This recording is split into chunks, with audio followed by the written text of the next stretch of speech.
Tahun 2022 ini target kita emang 16.000 ya, Iya, 16 ribuan.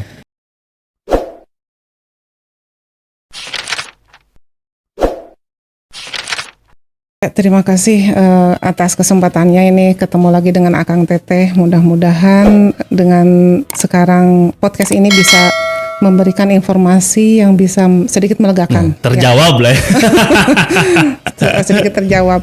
Yaitu untuk P3K guru ini memang paling heboh karena paling banyak. Kita aja ditargetkan sampai 2023 tuh sekitar 21.000, bahkan kemarin ada keputusan Permenpan yang terakhir tuh nomor 20 tahun 2022 itu harus mencapai 24.000. Nah ini kan semua adalah yang sudah disesuaikan dengan formasi, kebutuhan formasi yang ada di guru-guru, ada yang di Pemprov Jabar.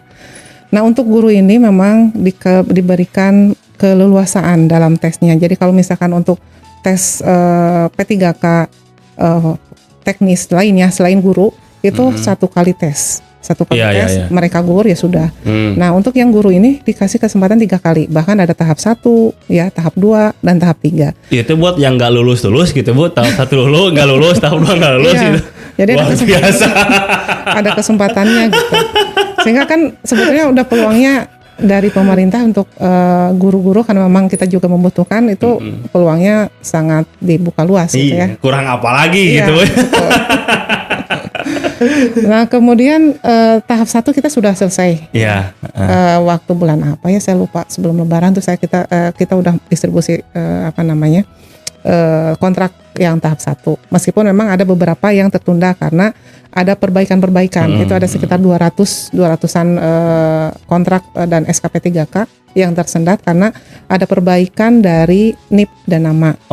Kalau misalkan ada perbaikan-perbaikan kayak tanggal lahir, itu BKN itu menyarankan sudah aja dulu menyusul gitu. Yang penting mah NIP itu harus sesuai. Itu yang dilakukan, dan sekarang sudah berproses dan mudah-mudahan akan tersampaikan pada saat kita mendistribusikan yang tahap 2. Oh, jadi yang tahap 1 itu belum 100% selesai. Ada perbaikan-perbaikan gitu.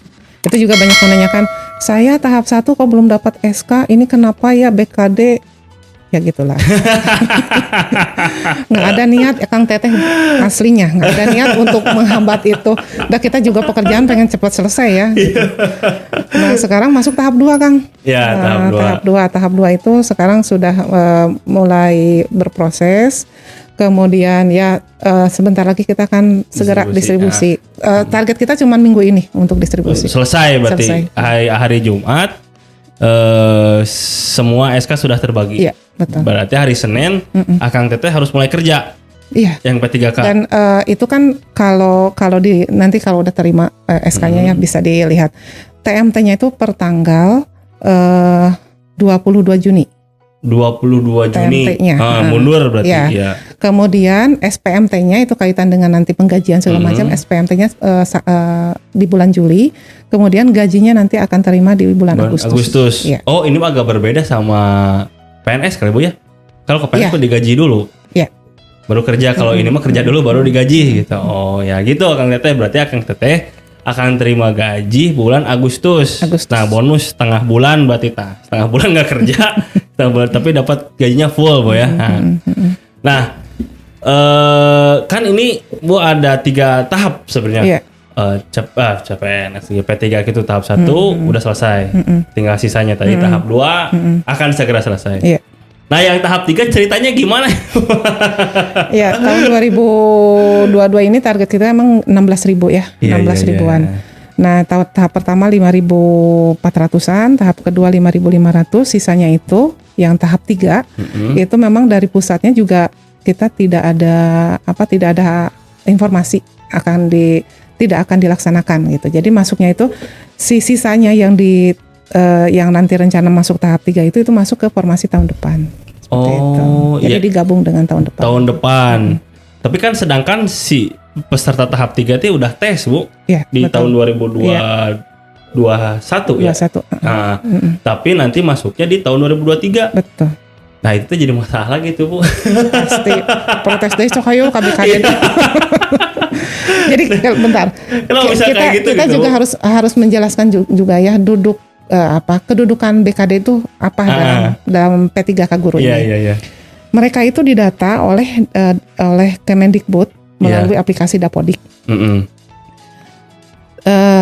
Kemendikbud mendata, kemudian Disdik juga membantu di daerahnya gitu, di Pemdanya. Jadi antara Kemendikbud dan Dapodik gitu, dan Disdik. Nah, kapan BKD mulai bekerja?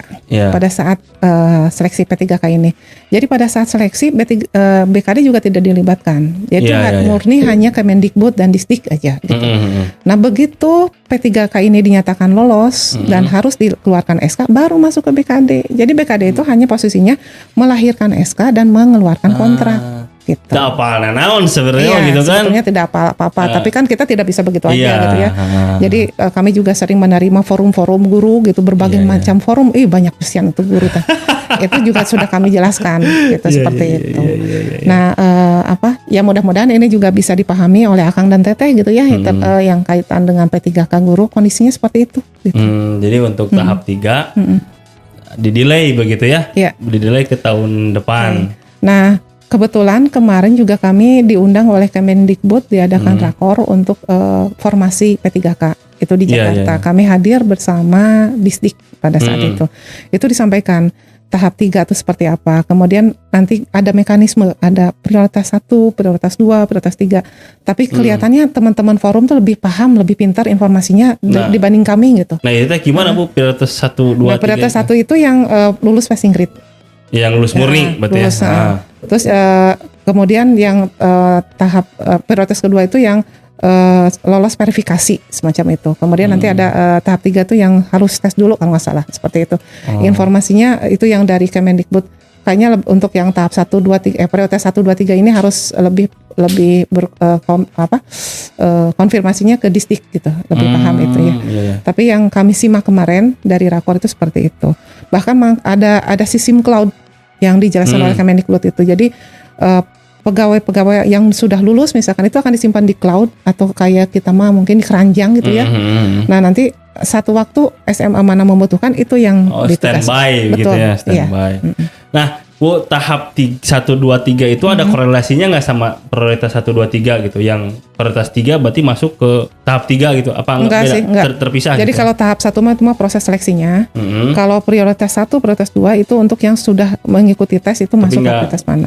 Nggak lulus tadi yang gitu. Nah, karena kan sebentar, yang nggak lulus itu yang nggak lolos mendapat kontrak itu bukan karena mereka tidak lulus, tapi karena memang formasinya yang belum ada gitu. Formasi yang ada di sekolah-sekolah.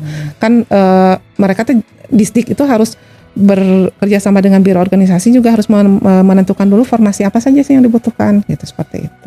Formasinya belum ada tapi udah ikut tes. Iya, ada yang begitu. Kok bisa? Nah, itu nggak tahu datanya. Jadi memang ada yang tidak formasinya emang tidak belum ada gitu tuh. Bahkan ada juga yang di sekolah itu tuh hanya misalkan hanya mata pelajaran apa yang ngumpul, sementara yang dibutuhkan mata pelajaran apa, ada yang gitu juga.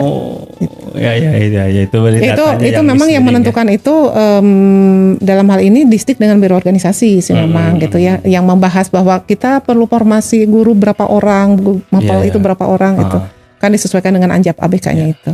Nah, gini Bu, untuk informasi buat Akang Teteh kan mungkin akan terjadi apa ya? Pas sirik-sirik lah bahas Sunda mah gitu kan. Kenapa kan tesnya bareng gitu kan. Sedangkan yang tahap 3 kok ditunda di tahun depan gitu. Tesnya bareng, apa-apanya bareng, prosesnya bareng. Kenapa saya harus diterima di tahap 3? Nah, untuk menentukan si ini tahap 1, tahap 2, tahap 3-nya apa itu Bu? Aduh, itu mah saya juga nggak bisa ngejelasin karena sekali lagi ranahnya ada di Kemendikbud dan Disdik itu, Dapodik. Jadi ya tadi tugasnya BKD itu hanya itu. Jadi begitu proses mah di awal kita nggak tahu gitu.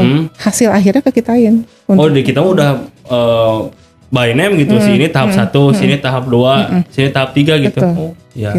Gitu Kang Teteh tuh. Jadi jangan nanya lagi ke BKD ya. bukan artinya kita terlepas tanggung jawab, tapi emang kita nggak tahu gitu Bu ya harus jawab apa kalau. Makanya kalau ada forum-forum gitu ya, forum guru apa, banyak banget lah.